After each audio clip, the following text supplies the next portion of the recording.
Okay, so this is what we would do. We would take this equation here. We would take x plus 1 and multiply it to 3x cubed minus 2x squared plus 12 minus 8 and set that equal to 0.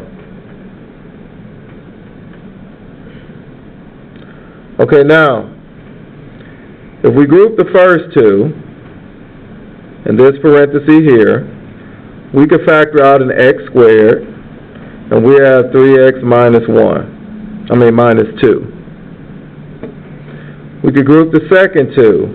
Actually, it's supposed to be 12x. We group the second two. We could factor out a positive 4, and this will leave us 3x minus 2. So we would have x plus 1. This would be x squared plus 4, and this would be 3x minus 2 equals 0. Does everyone follow that up to this point? Okay, so now, we would set all three of these equations equal to 0, or all three of these parentheses equal to 0.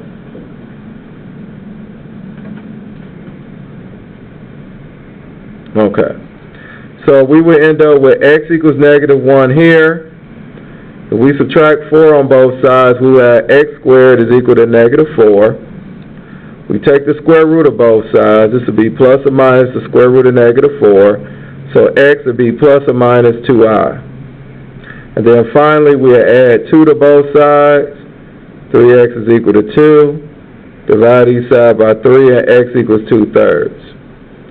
So now if you notice, we have one answer, 2, 3, and then this is the fourth answer. So our final answer would be x equals negative 1, 2/3, and positive or negative 2i.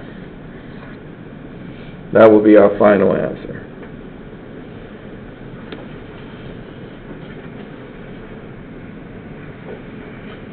Now, so basically what this is telling us is, if we have more than one answer that we started off with as a 0, we'll go back and use one of the answers in synthetic division. We will find the factorization. Then we would try and factor those values to see if we would end up with the correct answer. Now we are going to come up against a problem where we're going to have to use synthetic division twice. So let's go here to page 103. Now if you notice here with page 103, you notice that it is a long blank page here. So you know what that means. We're expected to do quite a bit of work on this page. It says here, begin by finding rational zeros, then find all solutions. Okay, so now, we don't have a greatest common factor here. This is in descending order, and it is set equal to 0. So now, we'll do our P over Q. Our P here would be negative 20. Our Q would be positive 2. And we'll take their factorization. Positive of negative 1, positive negative 2, positive negative 4, positive negative 5, positive negative 10, and positive negative 20. All over. This would be positive of negative 1 and positive of negative 2. Sure. Wouldn't you be able to take out a 2? You're talking about with the negative. As the answer back. Oh, okay. Well, I don't like to answer it on here. If there would have been a greatest common factor, we would have pulled it out. I didn't see it. Right. Okay, and one other thing, and I'm glad no one said this. Remember, you do not divide this. You do not make this negative 10, because that will mess up some of your answers. I'm just putting this here just to let you know what factors we'll put in the numerator and what factors we'll put in the denominator.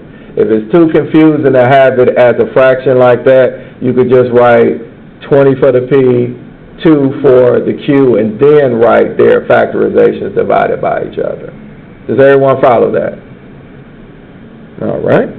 Now, when we divide this out, this will give us positive or negative 1, positive or negative 1/2, positive or negative 2. Now, we got positive or negative 2. Positive or negative 2 divided by positive or negative 2. Wouldn't that just give you positive or negative 1? So we don't have to write that. So now we would do positive or negative 4, and positive or negative 4 divided by positive or negative 2 is positive or negative 2. We already have that. So now we would go positive or negative 5, and positive or negative 5/2. Positive or negative 10. Positive or negative 10 divided by positive or negative 2 is positive or negative 5. We don't have to write that.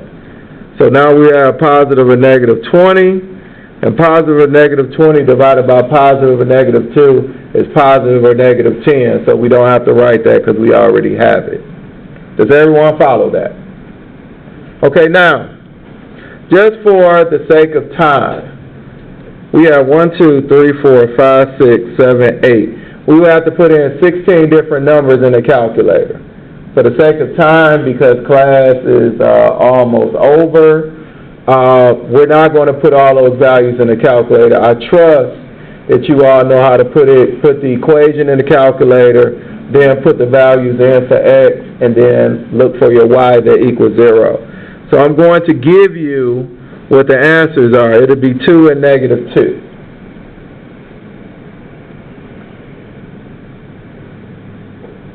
And then remember, you can go home and practice over the weekend with this, and then if you still have questions on it, I'll answer that the next class. Okay, now, we do synthetic division. I'm going to try this 2 first. So we'll try 2. The coefficients here be 2, negative 2, negative 3, 8, and negative 20. We'll bring down our 2. 2 times 2 is 4. Negative 2 plus 4 is positive 2. 2 times 2 is 4. Negative 3 plus 4 is 1. 2 times 2 is 2. 8 plus 2 is 10. 2 times 10 is 20. Negative 20 and 20 is 0. So we don't have a remainder. Now, watch this. This will become x minus 2. And then this will become, and then we will have x plus 2.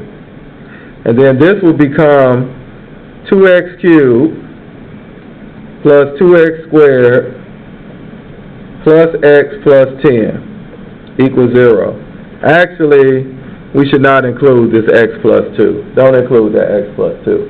It'll just be x minus 2, and then the 2x cubed plus 2x squared plus x plus 10. Does everyone follow that? Okay, now, when we multiply this out,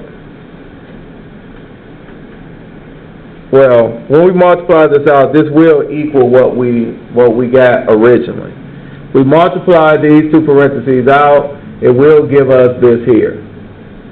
But the problem is, this cannot be factored. That's the problem. Does everyone follow that? So we have to do synthetic division again. But this time, we're going to use the negative 2.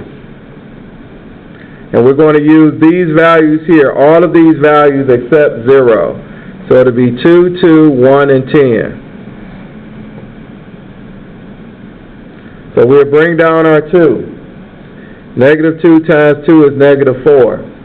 2 minus 4 is negative 2. Negative 2 times negative 2 is 4. 1 plus 4 is 5. Negative 2 times 5 is a negative 10, and that leaves you 0. So now, this will end up giving us, because it was cubed here, this will be squared. This will be 2x squared minus 2x plus 5. And then we will bring down our x minus 2. equals 0. Does everyone understand up to this point? Yes. If you divide it by the negative 2 first and then you did the 2, would it come out the same? Oh, we did the negative 2 first? Yes, it should come out the same. All right. Well, it'll actually probably be slightly different, but however, we still would end up with the same answer. You had a question? Can we add the x plus 2 to the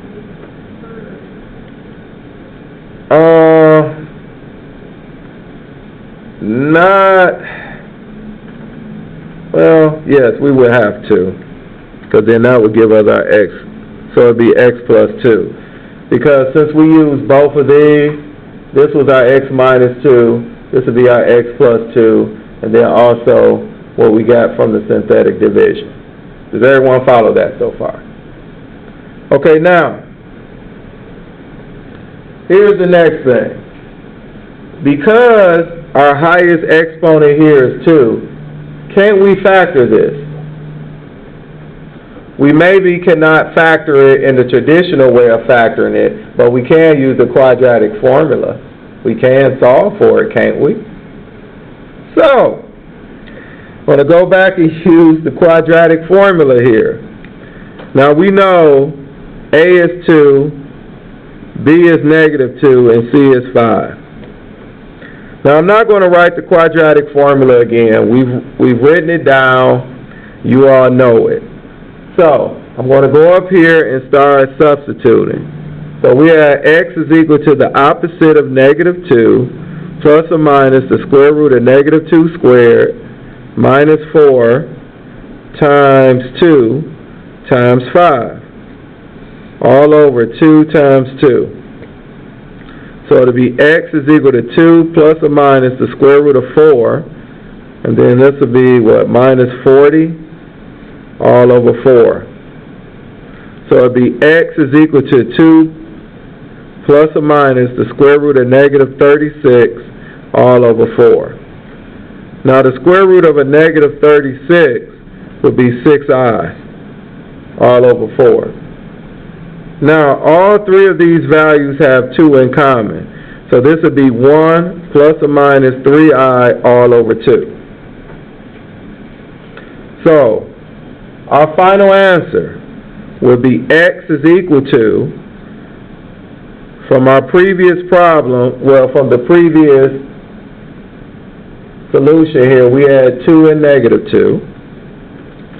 So then we also include the 1 plus or minus 3i over 2. So these are our 4 solutions.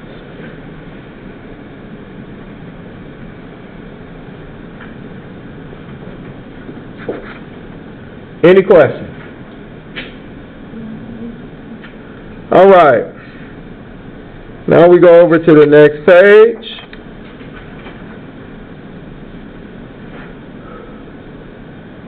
It says here, zeros that occur in conjugate pairs.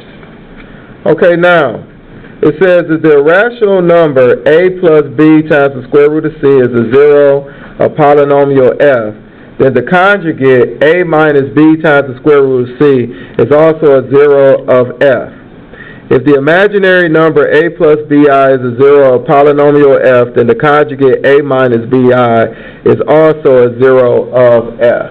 Now, and it's basically the function of f. Basically what they're saying is this here. If you have an irrational number, a plus b times the square root of c, you automatically have to give a second solution. There's always a second 0, which is its conjugate. Does everyone follow that? And the same for the complex number. If you have a plus bi, then a minus bi automatically becomes a solution as well. Okay, now it says find a polynomial of lowest possible degree for which 3 is a 0 of multiplicity 2 and the square root of 2 is a 0 of multiplicity 1. So, they're telling us that x equals 3 and it's multiplicity 2, and they tell us x equals the square root of 2. Now, based upon what we just read, we know that x will also have to be the negative square root of 2 as well. Does everyone follow that? Okay, now, we need to put this into an equation. So we know x equals 3 multiplicity 2 would be x minus 3 parentheses squared. Then here, x equals the square root of 2 would be x minus the square root of 2. And then x equals negative square root of 2 would be x plus the square root of 2. And that will all equal 0. Now, this we can expand to x minus 3 times x minus 3 times x minus the square root of 2 times x plus the square root of 2. Now, what I would suggest is we multiply these two parentheses together and these two parentheses together. If we multiply these two parentheses together, it'll give us x squared minus 6x plus 9. If we multiply these two parentheses together, and this will be in a parenthesis. We multiply these two parentheses together, it'll give us x squared minus 2.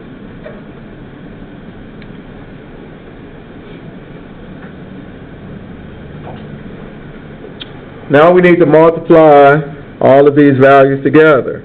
This would be x to the 4th minus 2x squared minus 6x cubed plus 12x plus 9x squared minus 18 equals 0. So this would be x to the 4th minus 6x cubed, so negative 2x squared plus 9x squared will be plus 7x squared. Then plus 12x minus 18 equals 0. So this will be your equation.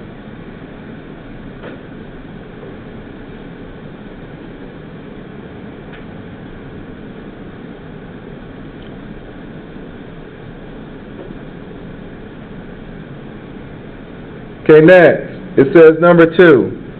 It says, find a polynomial of the lowest possible degree, which has 0, 6i, 1 and negative 1, all of multiplicity 1. So they tell us we have x equals 6i, so we automatically know we have x equals negative 6i. Then we have x equals 1 and x equals negative 1. And they're all multiplicity 1. So we know this would be x minus 6i times x plus 6i. X minus 1 and x plus 1 equals 0. Now I would do the same thing I did last time because it makes it a little easier to multiply. I'll multiply these two parentheses, which will give me x squared plus 36. I will multiply these two parentheses and it'll give me x squared minus 1. Okay, negative 6i times a positive 6i would be 36i squared, right? I mean a negative 36i squared. Do you follow that? Okay. So this will end up being negative 36. I squared is actually negative 1. Negative 36 times negative 1 is positive 36. That's how we get the positive 36. Now, we multiply these two parentheses. We have x to the 4th minus x squared plus 36x squared minus 36 equals 0. So it'll be x to the 4th power plus 35x squared minus 36 equals 0. That would be your final answer. Yes? Why did you just say negative x squared? Would that be positive x squared? X squared times negative x negative 1 gives us negative x squared. Remember, we're doing the distributive property. Okay. Next page. It says here, find a polynomial of lowest possible degree for which 0 is a 0 of multiplicity 3 and 4 plus I is a 0 of multiplicity 1. So we have x equals 0, multiplicity 3, not 4. And then we will have x equals 4 plus I, which means that x equals 4 minus I is automatically one of our zeros as well. So when we write this out, this would be x, we can say x minus 0 squared, cubed, because it's multiplicity 3.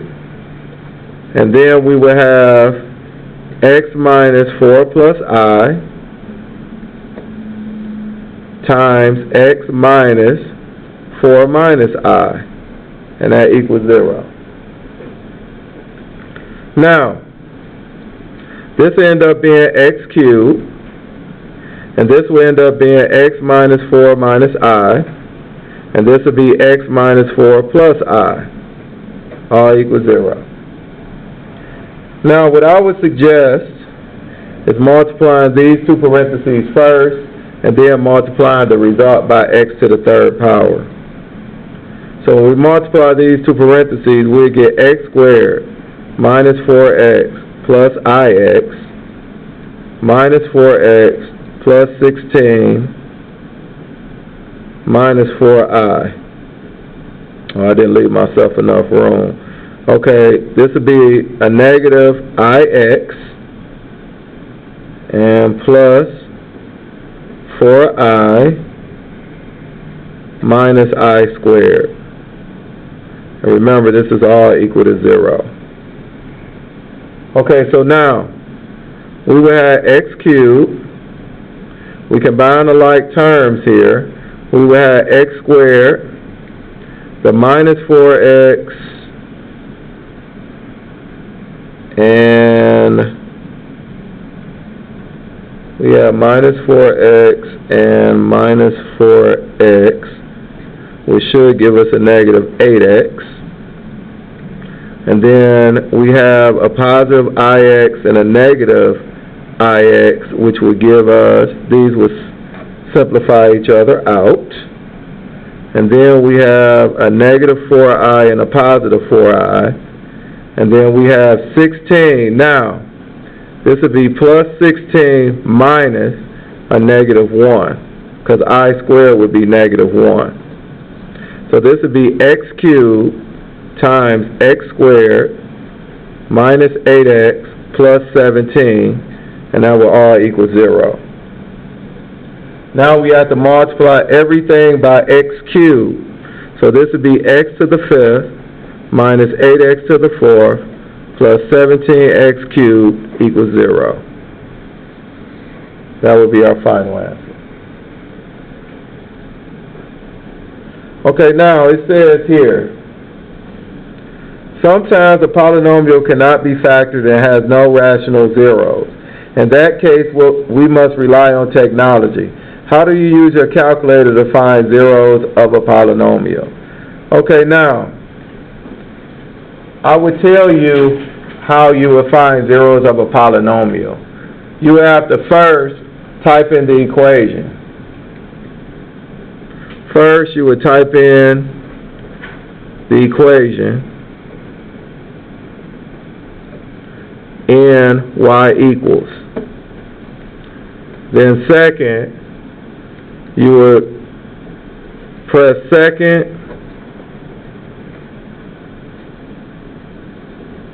and calculate. No, second and trace, I'm sorry. Second and trace, and then that will give you the calculate. And then 3, you would press the number 2 to get the zeros. And number 4, you will follow the calculator's directions. Now the reason why I say that is because if I told you each and every step that the calculator tells you to do, this would be a much longer list. So I am going to show you how to do that. But first, let's get this. It says, what type of zeros would a calculator find? They would be basically real number zeros. And then in parentheses you could put rational and irrational zeros.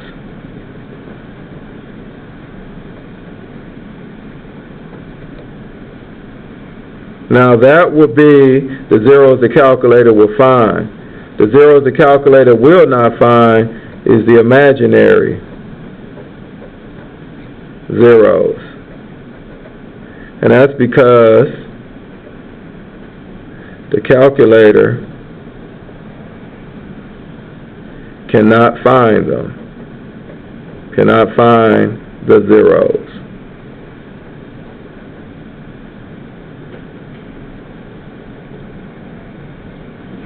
Okay, now, on the back,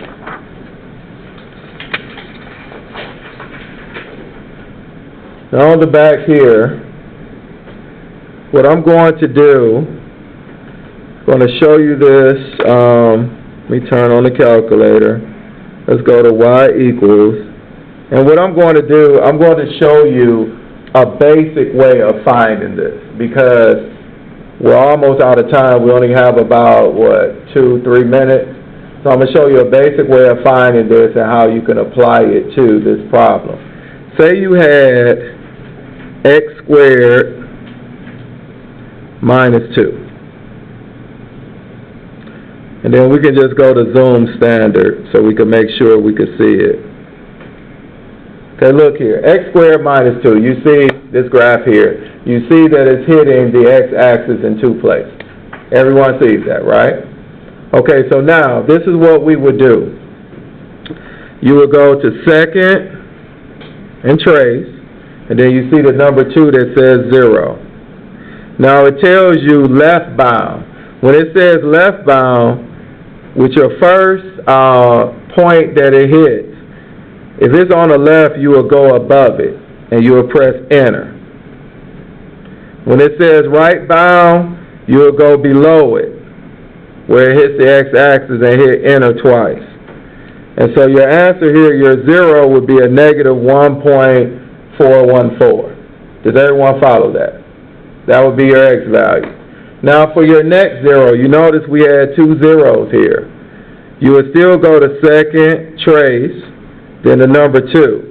Now if you notice, our second 0 is to the right of where we're starting at, right? So you're already to the left, and you can press enter.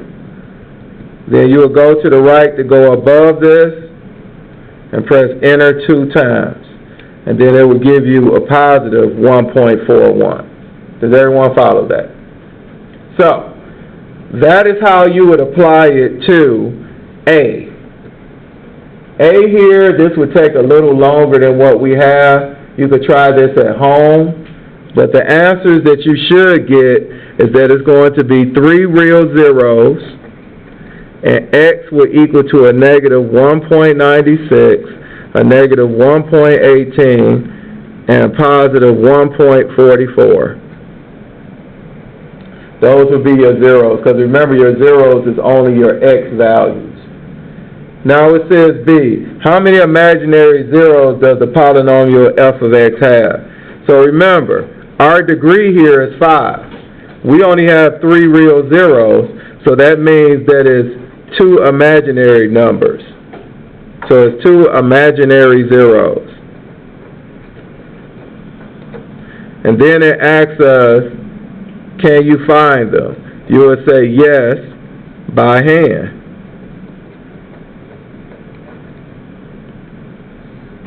Now, 1 and 2 at the bottom, very quickly, and then we will dismiss. It says, is it possible for a 5th degree polynomial to have exactly 1 real zero? Yes, it is, because we know with the imaginary zeros, we know that would give us 2. So here's some that we could do. We could make 5 one of our answers. That would be our real zero. And then we would have 2i and negative 2i. And then we could have 3i and negative 3i. Wouldn't that give us a degree of 5? So, that's true. Now, it says, is it possible for a 6th-degree polynomial to have exactly one real zero? And the answer is no. All imaginary numbers have conjugates. So we can use the example. If we did 5, and let's say we did 2i, 3i, 4i, 5i, and 6i. We know we will also have to do negative 2i, negative 3i, negative 4i, negative 5i, and negative 6i. So no matter how you try and configure this, you will always end up with an odd amount if you only have one real number answer, because all the imaginaries will always have 2. So we are done.